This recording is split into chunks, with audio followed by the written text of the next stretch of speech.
not be able to appreciate you or to recognize you. So when you look at each other, you have to treat them equally so that there will be no discrimination.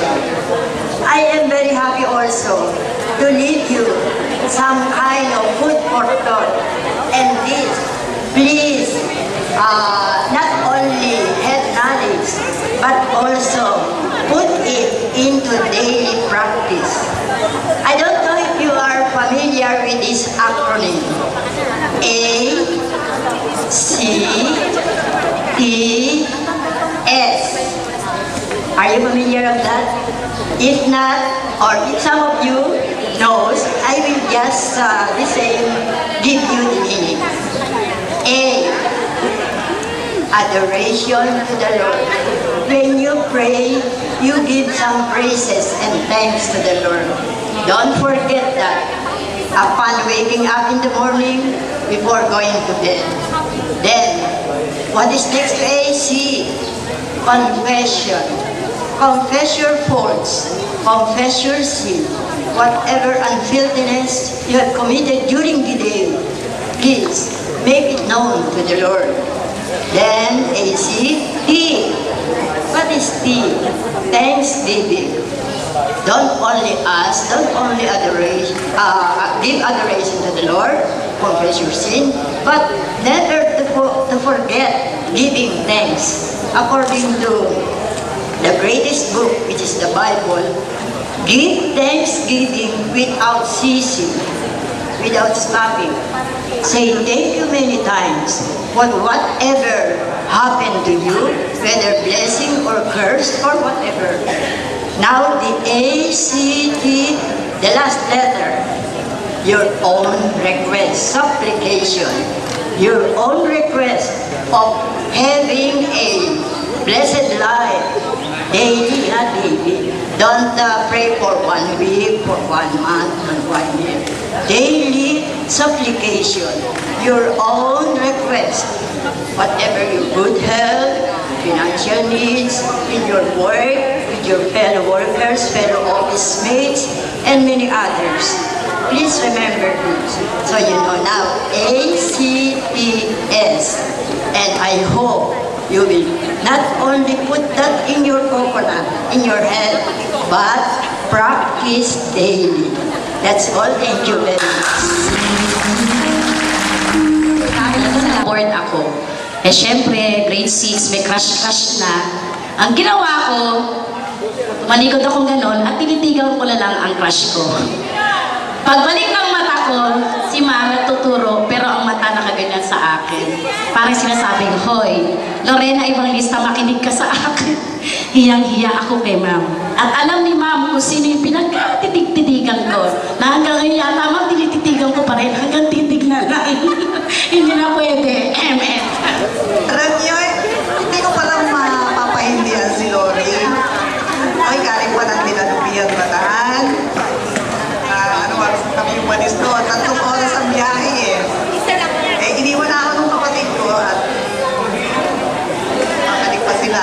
Gagabihin na. Dito na lang matutulog sa makakawa ng biyahe. Nung tumawag si Lori sa akin, flattered ako. Totoo, Lori. Sabi ko, ay, natatandaan pa ba nila ako? Batch 1982.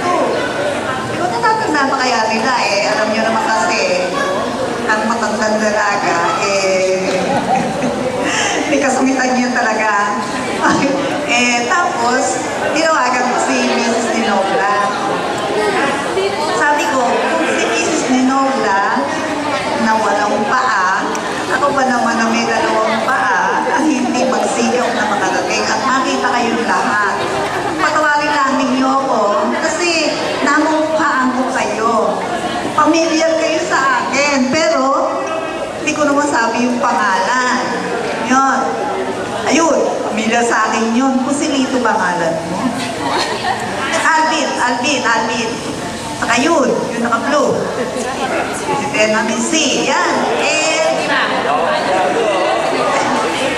Ayun. Ikaw.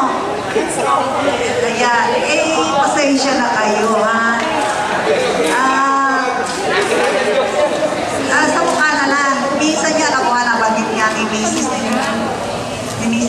ba yun na ako'y sumakay sa jeep.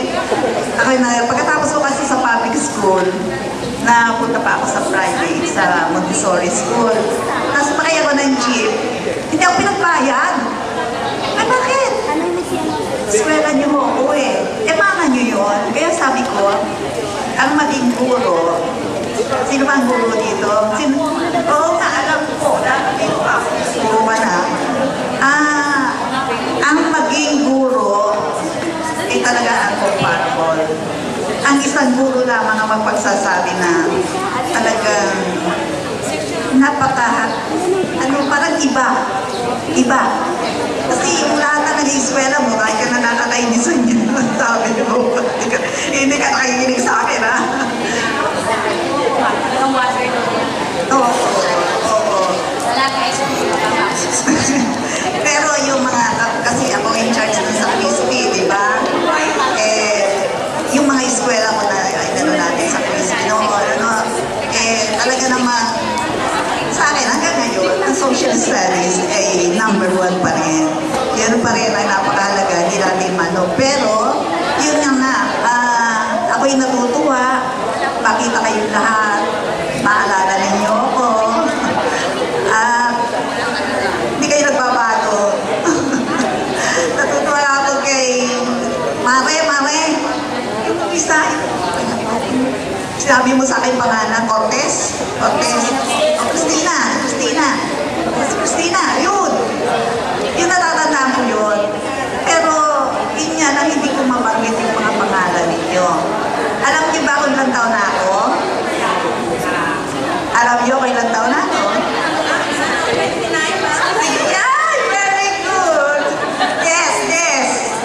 Sige, hulaan ninyo kung ilang taon na ako. 37 years ako sa public school. At 7 years ako sa Montessori School sa Malolos. Ilang taon na ako kaya? Yes! Ha? Ilan? Ako? Ilang taon? Oh, very bad.